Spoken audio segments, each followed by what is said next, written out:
All right, episode 114 here on the Sort of Sports podcast, and it was really funny. I was sitting here writing up the script for this episode, and I was like, man, I just don't have a lot to talk about. Like, there's really not. Like, I had some points written down. We'll get to those, and then it was like the Colts have now named Joe Flacco their starter going forward, and the Panthers traded Deontay Johnson.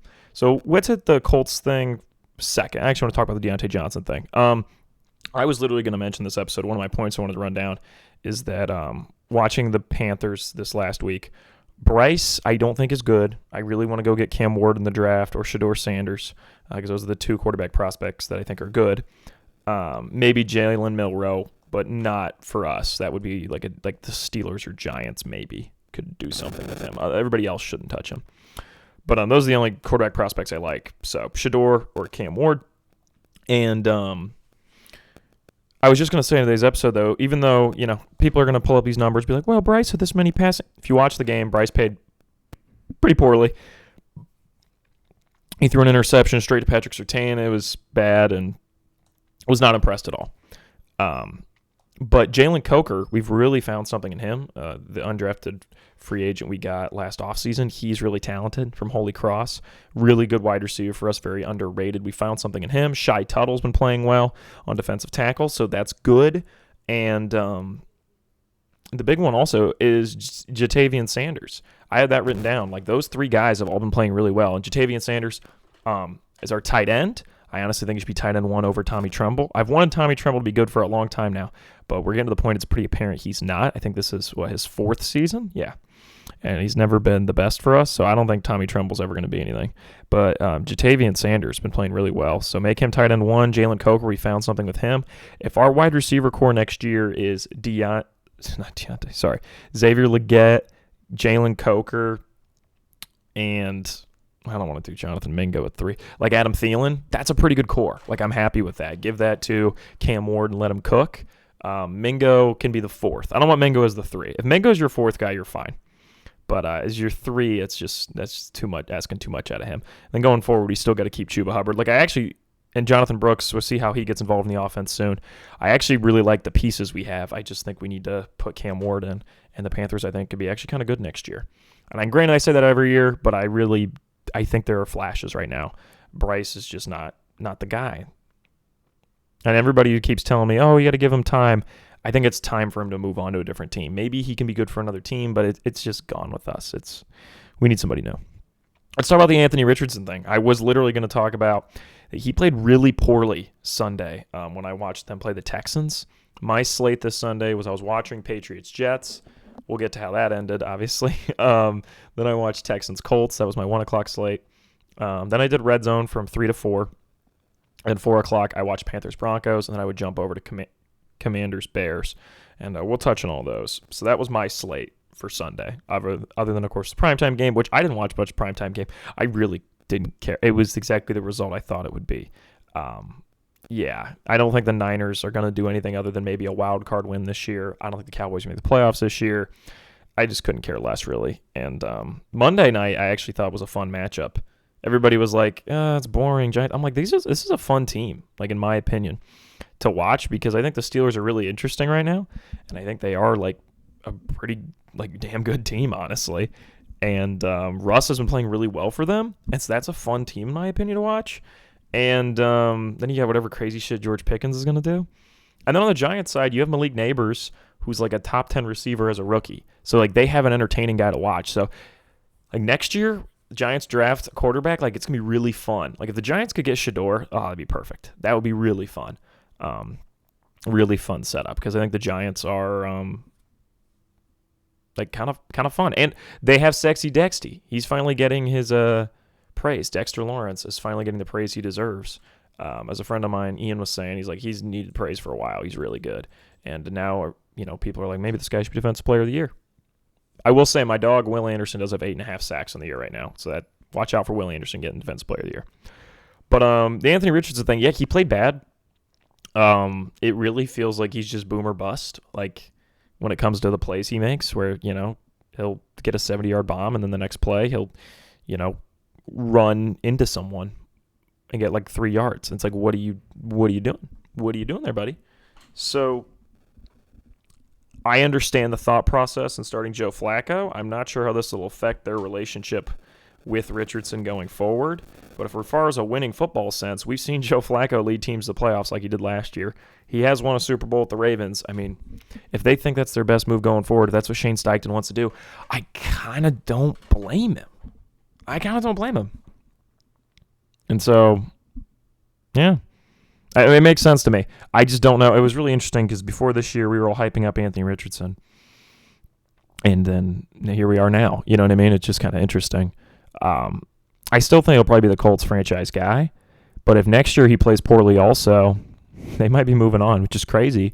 When we were all ready to crown him, the Colts savior, just like based off 3 games last year. So that's just really interesting, moment in time. Quick one more thing I thought was interesting when I was walking back to my room. It's really interesting to me the difference between the NFL and the NBA, just because the NBA has been starting up, and they're talking about the rookies and whatever. And like the level that Malik Neighbors is good as a rookie, or the level that Jaden Daniels is good as a rookie, is like, wow, they're incredible, right? Could you imagine, so Jaden Daniels right now, maybe like a fringe, I'd say he's like, some people would put him top 10 quarterback in the league right now. Just because I've seen so much history from the other guys, I would still put him below Goff, still put him below Purdy, just because I've seen, I've seen more from those guys. But if you had started watching football this year, and you were only looking at this year, which seems to be the way that some of the shows on ESPN do treat things, like we have no concept of what's happened in the past. It's very odd. But anyways, if you started watching football this year, you'd think he's like a top 5 probably quarterback in the NFL, right? And so, it's interesting to me because if you could you imagine it's like, let me think of Luka Doncic had a really good rookie year, right? He wasn't immediately a top 5 player. You get what I'm saying? And it's just kind of crazy to me. Luka had one of the best rookie years in NBA history. And he was maybe the 15th best player in the NBA around then. Wemby had an incredible rookie year, right? But Wemby's right outside the top 10. If you're putting him top 10, it's because you really like him, like I do, right? You're letting the potential affect you, which I do. Okay? I'm literally wearing my Wemby shirt as I record this. So in the NFL, though, you can be a rookie and just be like CJ Stroud was a rookie last year, and it's boom, I'm a top 10 quarterback, maybe top 5. That's crazy. Now, granted, part of it is you're one of 32, right? When it comes to quarterbacks, when a wide receivers, you're being ranked out of 100 guys. Whereas in the NBA, it's you against the whole league. Because while, yes, we have conversations who's the best point guard, who's the best center, overall, it's mostly positional at this point. Positionless, sorry. It's mostly positionless at this point at the NBA. So people are just more who's a top 5 NBA player instead of who's a top 5 power forward. That's just not really a conversation that happens that much anymore. Whereas with the NFL, you're not going to be who's a top 5 player overall. That's an interesting conversation to have. But it's just kind of weird. How do you value, Matthew Stafford versus Sauce Gardner? You get what I'm saying? They're both good at what they do. It's okay, so Devontae Smith or CJ, I guess CJ's better, but you get what I'm saying? It's just weird. It's very weird. Jamar Chase or Joe Burrow, who's the better player? You're not going to do that because it's weird. They do completely different things. It's just kind of odd. I don't know if that makes sense. But I just thought that was interesting with the NBA versus the NFL. You could be an incredible rookie, and you're probably not even top 10. Whereas in the NFL, if you're an incredible rookie, you might just be the best of your position now. Just that's doable. That's just kind of nuts, And Malik Neighbors probably a top 10, maybe top 5 wide receiver right now. He's a rookie. Do you imagine if I guess we're kind of a bad situation because Wemby is really good. But could you imagine if Cooper Flagg next year gets drafted? And I did send out a tweet today, kind of jokingly, where I was Cooper Flagg, Net, Ace Bailey, Blazer, Dylan Harper, Raptor. Just kind of guessing what teams they'll go to. But Cooper Flagg, could you imagine if he comes into the NBA next year and he just immediately is a top 5 player? Could you imagine that? He just leapfrog, he's on the level of Anthony Edwards, Shea Gill, he's right there, he's just as good as them as a that would be absurd. It'd be completely absurd. That's It hasn't happened since like Magic and Burt, like, like maybe Michael Jordan, right? I guess LeBron, right? Like rookie LeBron, maybe. I don't know. Were people taking him over? I wasn't even born when LeBron was first drafted, so his rookie year ended before I was even born. So I don't know if people were like, yeah, he's better than Allen Iverson already, because I'm assuming they wouldn't say that. I don't know. It's interesting. Okay. Those are the things I wanted to say. Let's go on to this was a really good red zone week. Even though it was like the 1 o'clock slates were cooking this week, there was just a lot of fun endings. So the Browns had the big win under Jameis Winston. It might be a little too little too late for them at this point. We'll get into that. Walk-off field goal for the Cardinals. It's always funny when I record these because I never really feel like talking about the Browns that much because living around Cleveland, I guess in the greater Cleveland area is what they say, I just talk about the Browns so much of people. Like, so much. Because, like, a lot of my friends are Browns fans. They're like, oh, what do you think about this? It's just constant Browns talk.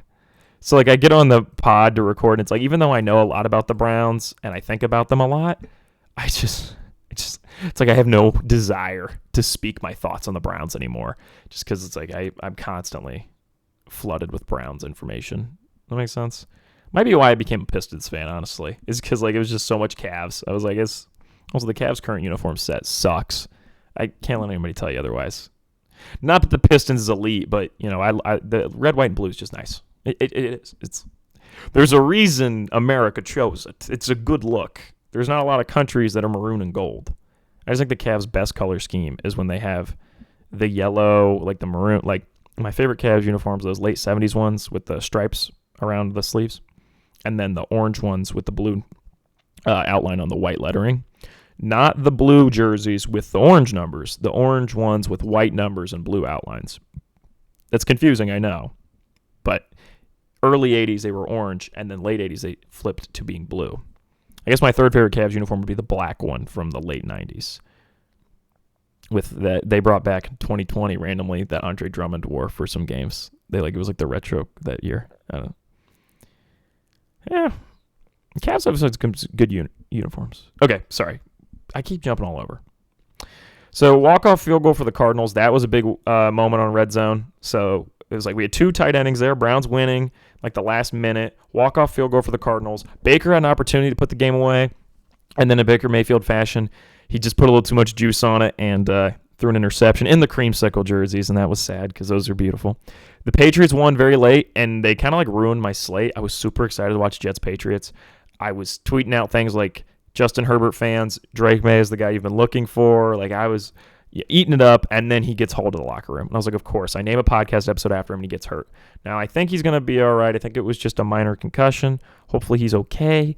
I can't have my beloved Drake May getting hurt.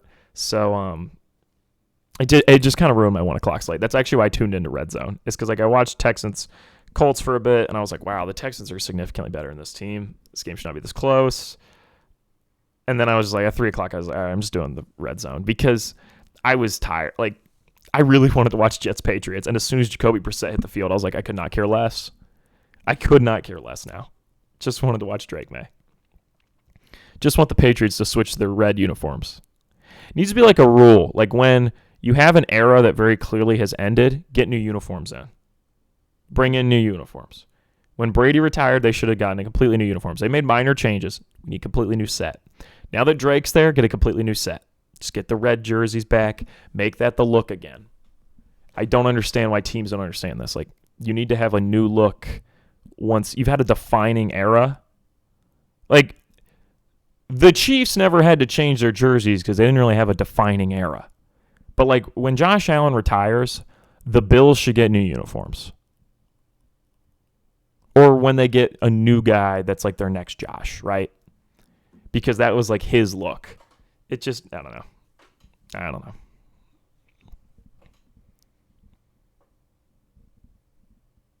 Okay, another big moment in red zone. The Packers went off the field goal, the walk-off field goal, so that was another one. And then the Texans almost blew it, though, with that fumble they had. But then they still ended up getting it done. Now, I will say, 4 o'clock, this was a really exciting game. They had Tony Romo, Jim Nantz on the call. I couldn't wait for Bears commies. And then it kind of disappointed. It really wasn't as exciting as I thought it was going to be. I was a little disappointed in both teams. And then obviously the Hail Mary from Jaden Daniels tipped pass to win them the game. And the corner was chirping to the sidelines, and, that whole thing occurred. And that was obviously very exciting. So that really made up for it. But it's kind of like the Moneyball quote when he's like, nobody cares if you lose the last game of the season. That kind of applies to that game, except the reverse, where it's everyone cares now that everyone forgot that this game was boring because it had a great ending. It's like a bad movie with an elite ending. That was essentially the Bears commies. We were all like super excited for the movie. We couldn't wait, and 2 hours went by, and we were like, "Oh, this isn't very good." But then the last 20 minutes were banger, and it just skyrocketed. And everybody's like, "That movie was great," because you leave the theater watching some of the best 20 minutes of your life. That's how this Bears commies was. It was pretty boring the whole game. Wasn't I was like, "Come on, really?" I still haven't decided if I like those black commie uniforms or not. And then they have that great play at the end. And I wasn't even watching it live. I was like, what the hell? My phone actually went off. I have two. So you guys remember on the Big Salad, Quinn and I were big Washington football team backers because we really liked Heineke. We thought that was a tough team. So him and I still quietly root for the commies. And my mom still keeps tabs on them too. So my phone, I got a text from Quinn and a text from my mom that was like, "Oh, the commies." And I was like, yeah. So that was funny. I appreciate it from both of them. But that's how I knew it actually happened. I was like, oh no. I was like, no, something crazy happened and I missed it. And then I looked it up, and the first thing I saw on Twitter was the play. And I was like, that's pretty awesome. So, but don't let it be forgotten that it was not that good. The game was not that great. It needed to be better. What was it? Oh, one more thing. Remember how I always say best Monday Night Football game of all time is Baker and the Browns versus Lamar and the Ravens, the game where Lamar had to poop? They just made a video on Secret Base. It's a mini documentary about that game. And so, when they do the blank needs a deep rewind, they're doing one of those for it. And I just thought that was cool. So maybe they hear me. Maybe they're one of my 66 subscribers. All right. That Keon Coleman catch was crazy. The first touchdown the Bills scored against the Seahawks, it was nuts. He literally just said, "Okay, little bro," over, oh my gosh, what's his name? Oh, he's a pretty good corner. Rick Woolen. He's supposed to be pretty good, and he just, if you haven't seen it, look up Keon Coleman, Rick Woolen. He literally just, it was like throwing a lob to a basketball player. It's pretty crazy. And that's immediately they said in the broadcast, Keon Coleman, he played college basketball at Michigan State. I'm like, yeah, it was absolutely nuts play. So that was cool. Are the Lions the best team in football? They might be. They only got one loss. I think they're easily the best team in the NFC. I think the only team that comes close is the Packers. And I'm going to say that pretty confidently now that the Vikings are, to quote, is that old Cardinals coach? We are who they thought that we were. They are who we thought they were. That thing, you know what I'm talking about? He was all pissed off. He's like, they are who they thought we were. That whole thing? No, my gosh. I messed it up. They are who we thought they were. That's a lot of woo. A lot of pronouns there. They are who we thought they were, is what he says. And that's exactly how I feel about the Vikings.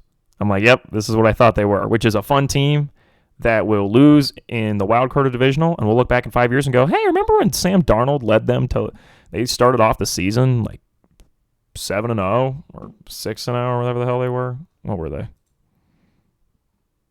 5-0. They started off the season 5-0. That was weird. Now J.J. McCarthy's there, and he's really good. That's to me what's going to happen with this Vikings team. I think Kevin O'Connell's kind of proved himself, though. But yeah, I think the Packers might be the second best team in the NFC. Falcons been doing well. They are 5-3, but I just think the Packers are better. Yeah, the NFC West actually ended up being the worst division this year is what it's looking like. But I say that, and the Rams played quite well Thursday night. Is it too little too late for the Rams? 4 losses, they can easily bounce back from that. But you don't have a lot of room for error. You can only lose 2 to 3 more games for the rest of the season, and we're halfway through the year next year.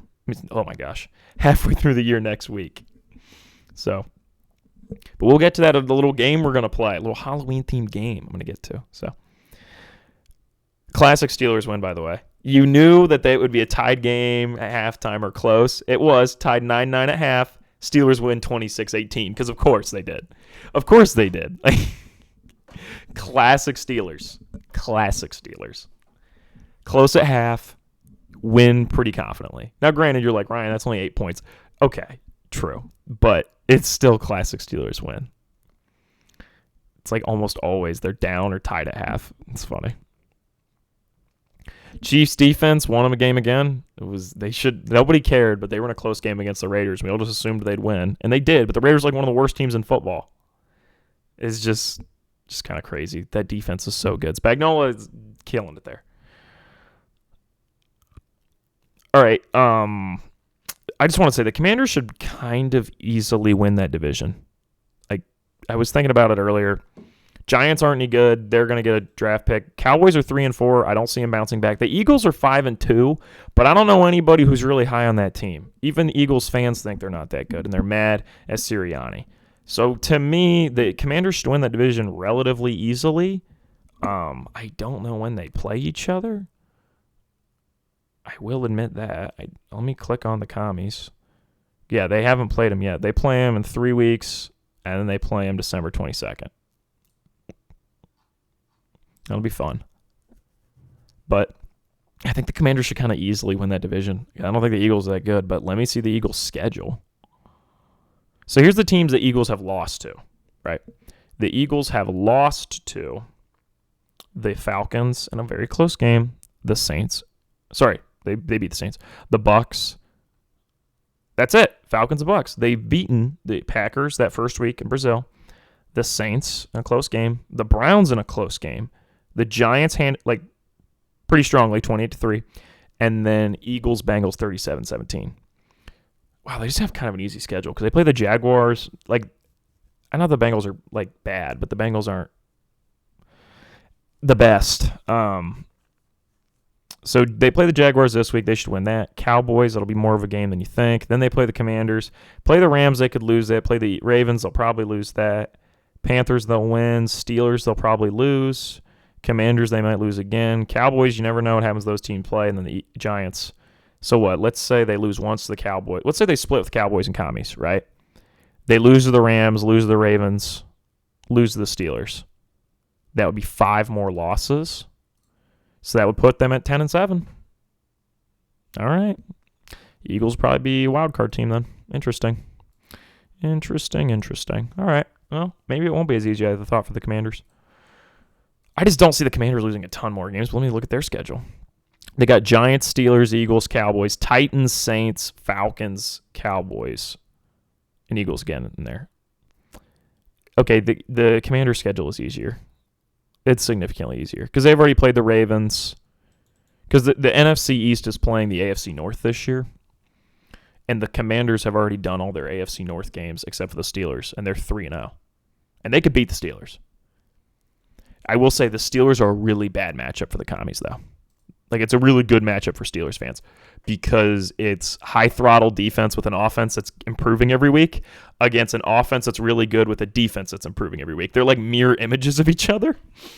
And to me, I would rather put my trust in the Steelers' defense overcoming the Commies' offense than the Commies' offense overcoming the Steelers' defense because they almost lost to the Bears' defense, which Bears' defense isn't bad, but it's not as good as the Steelers. Does that make sense?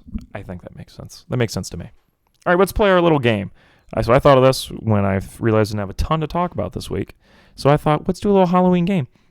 We're going to call it NFL Team Murder Watch, maybe? It's I don't know. The only Halloween movie I like is Scream. I think I'm going to watch that tonight. And so this is the Ghostface teams. They're going to be killed by Ghostface, you know? He's coming up behind him. I think I'll title this episode something like, Which NFL Teams Have Fallen and Can't Get Up? Just because I think that's funny. Even though it's not really Halloween related, I just think that's a funny joke. I'm proud of that one. So, I mean, the Halloween theme stuff is just cute, but jokes are forever. So, Halloween is temporary. Good jokes are forever. There we go. All right, let's do it. So what I'm going to do is I'm going to go through every team with a losing record. We're going to declare them dead or alive. So we're the coroner. We just arrived to the NFL headquarters, And they've got a list of teams ahead of us. We have to declare them dead or alive. So this is our job. This is I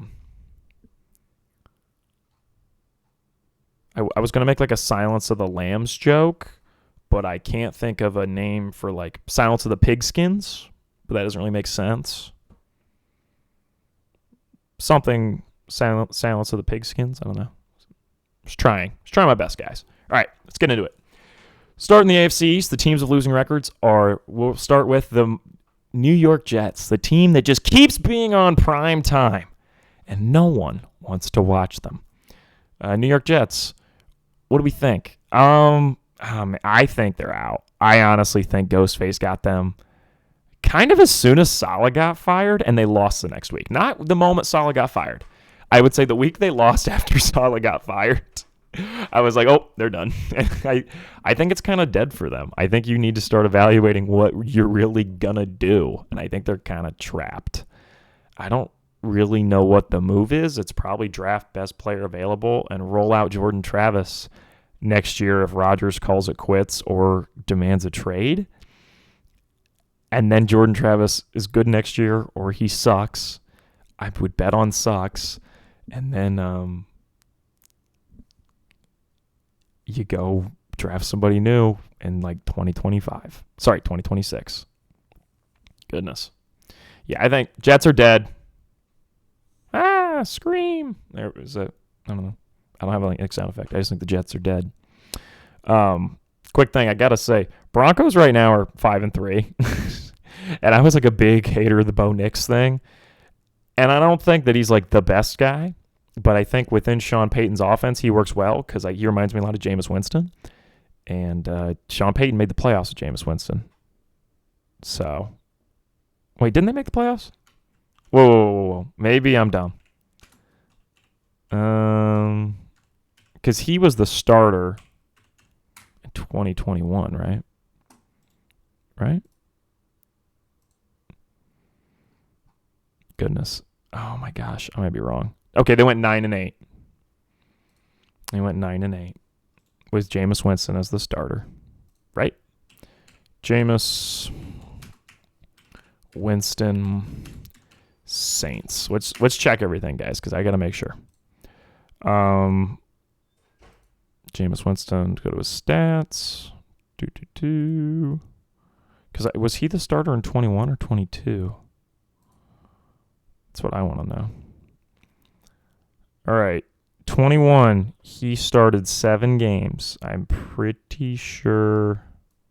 Yeah, he over 1,000 yards, yeah. But he got hurt, I think, is what happened there.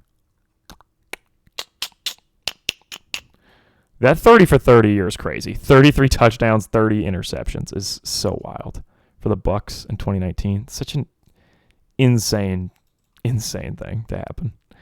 All right, so yeah, New Orleans Saints, he played 7 games. So he wasn't the starter full time because I think they had to bring in Andy Dalton. Right? Isn't that how that worked? They had to bring in Andy Dalton. Because it wasn't. Yeah, Drew Brees last year was 2020. Who was the Saints starter in 2022? Was it supposed to be Winston, and then he got hurt, and that was the year they just kept like throwing random guys on?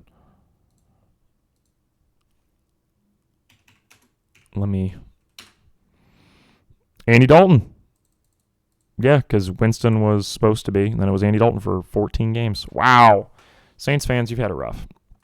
Goodness. All right.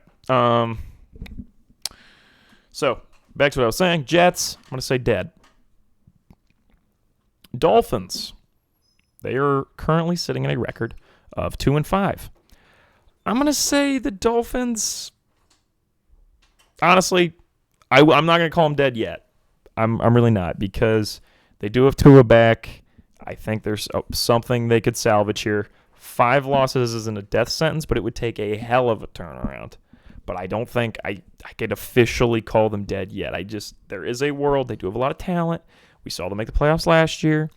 I 100% wouldn't bet on it, but I'm trying to only name teams dead that I think are like very obvious, right? I'm not trying to be like,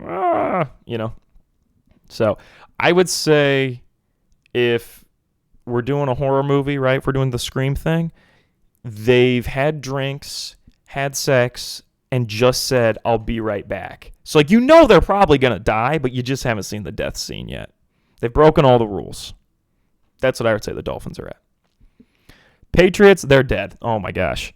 I mean, I love Drake May. I think he's really good, but they're dead. Now, I will say, the Patriots were like the beautiful girl who's in like half the movie and is on the poster and is in the middle of the poster, and everybody's like, oh man, this girl, right? And then she gets killed halfway through, and you're kind of like, ah, damn. Every boyfriend in the audience is like, ah, crap. Because she's not like the main girl. She's like the friend of the main girl, but she's like basically there to be like the eye candy girl. And so she's going to die halfway through, and that's kind of the Patriots, I would say. Because they got Drake May, and he's like the hot thing, but they're dead. She's the hot friend. She's going to die. That's just how it goes. So we got 2 teams dead in the AFC East, 2 gravestones. But as I said, I mean, Dolphins, probably the next scene we see them in, they're getting killed by Ghostface. So Raiders, man, started off, RJ was talking him up on the pod. He was excited, right? I think they won the first week, right? I think they did. Problem is, it's an actor that nobody knows in Gardner Minshew, right? That's kind of like they are, right? The Raiders are like the actor you've never seen in any other movie. You're like, is this guy even like a full-time actor? Or is he like a B-movie guy, Like, what's his background? I've never seen him. Oh, he's dead. That's the Raiders.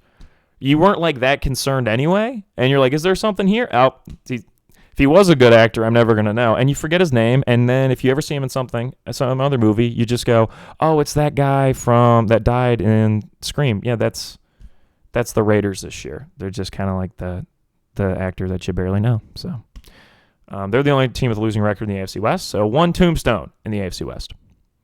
Thunk. AFC North, Bengals sitting at 3-5. Oh, they're very much alive. Very much alive. The thing is with the Bengals is they're kind of the team where it's like the second biggest actor in the movie. And you're like, well, there's no way they're going to die. Unless it's for shock value. And you've already gotten almost halfway through the film. We're in week 8. Week 9 will be halfway.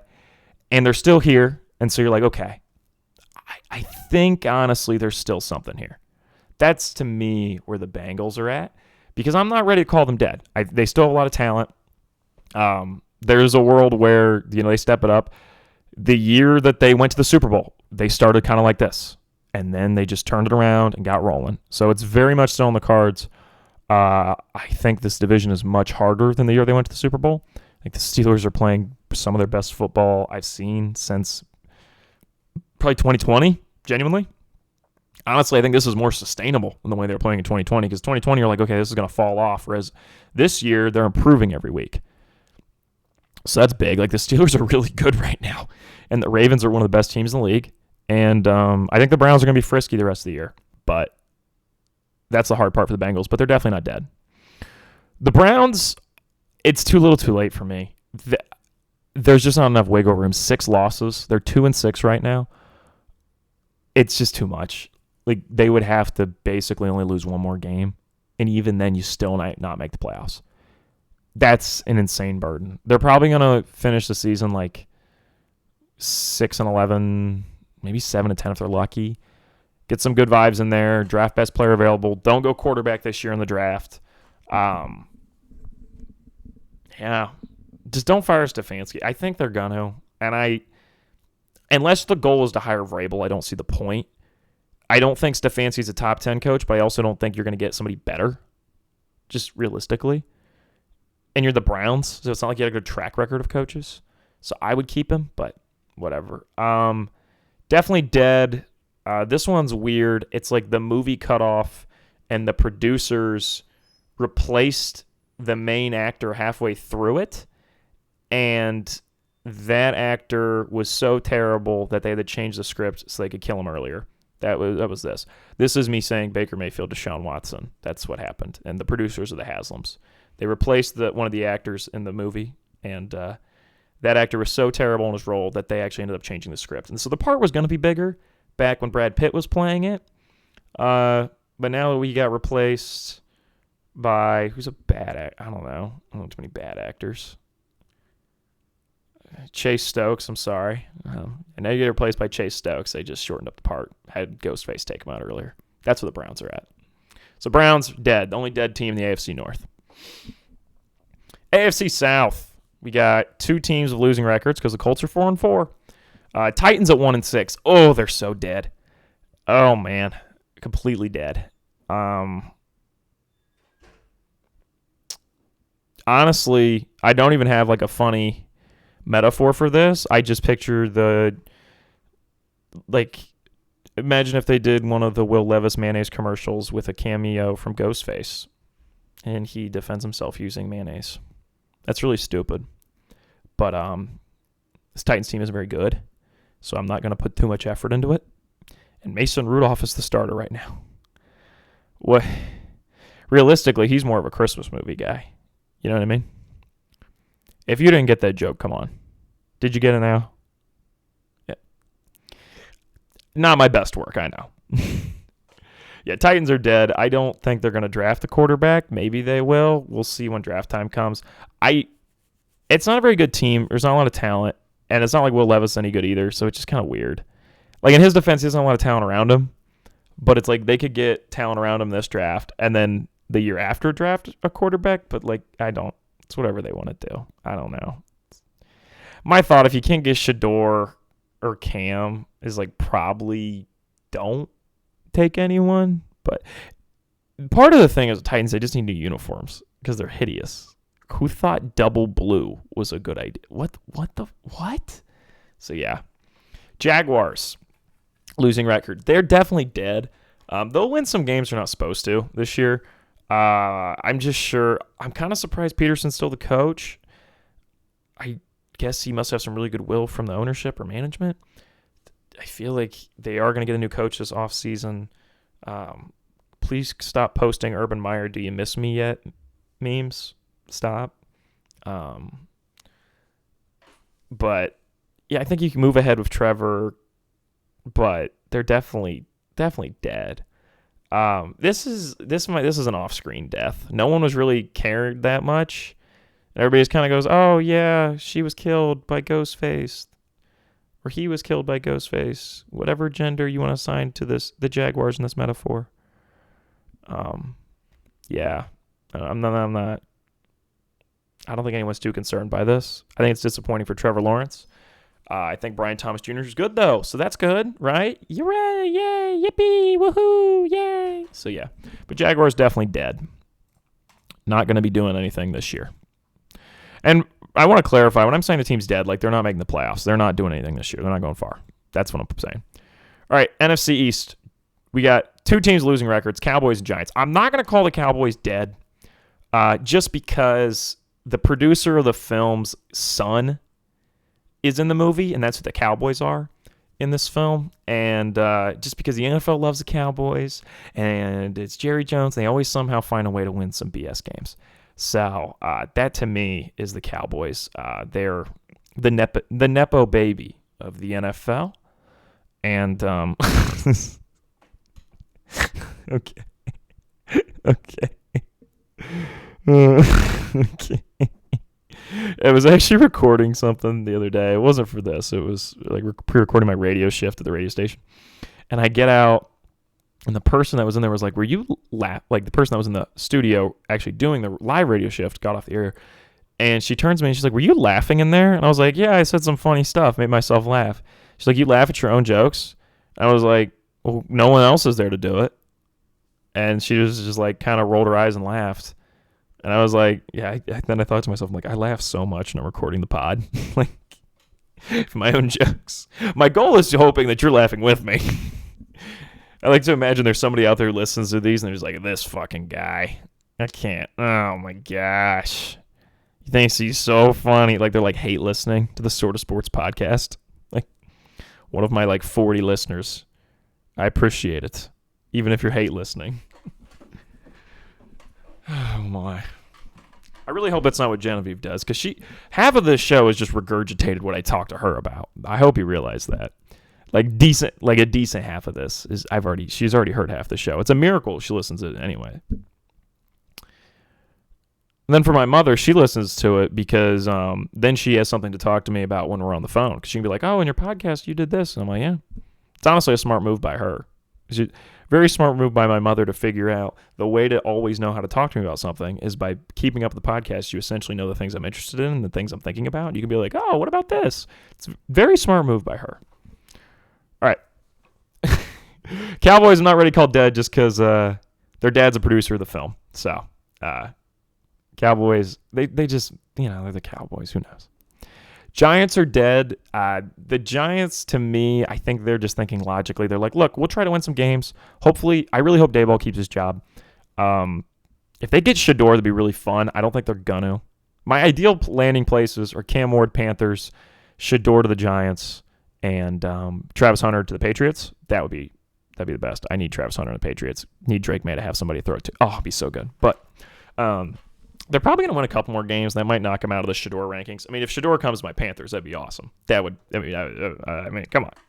But the Giants, in this scenario, they're dead, but they also, like, you heard that they've got a lot of new, like, films lined up that, like, their performance in this really showed people what they could do, and they're going to get some big roles lined up. Like, they're not going to be pigeonholed into just doing, like, Scream movies. They're going to move on and do some other stuff. So that's the nice thing, is the Giants, there's a bright future there with Malik Neighbors, and that's kind of how they are. So it's like, there's something building here now, and I think that's a good sign, and there hasn't been a lot of goodwill toward the Giants in a long time. So I think, really since, like, 22. So it's been a couple of years since it was like, oh, the Giants. So I do think they're moving towards something good, and so... yeah.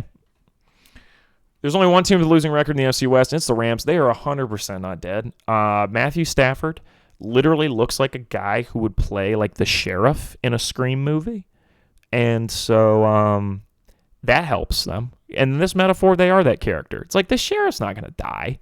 Like maybe, but why? Why does the sheriff need to die? That's kind of how the Rams are. They got Sean McVay. They got Matthew Stafford. They have Cooper Kupp. This is a team that won the Super Bowl. Matthew Stafford, in my opinion, won the Super Bowl 3 years ago. Want to clarify, it's not the exact same team. They don't have Aaron Donald. I mean, I understand. But this is a team that's got Matthew Stafford, who I think is the best quarterback in the NFC. He's really good, guys. And that's what you saw Thursday night. And, keep Cooper Kupp in your fantasy leagues because they could turn this around. 4 losses. They're 3-4. The rest of the division's 4-4. They could easily turn this around and win the division. That's how... Come on, guys. It's still there for the Rams, so definitely not dead.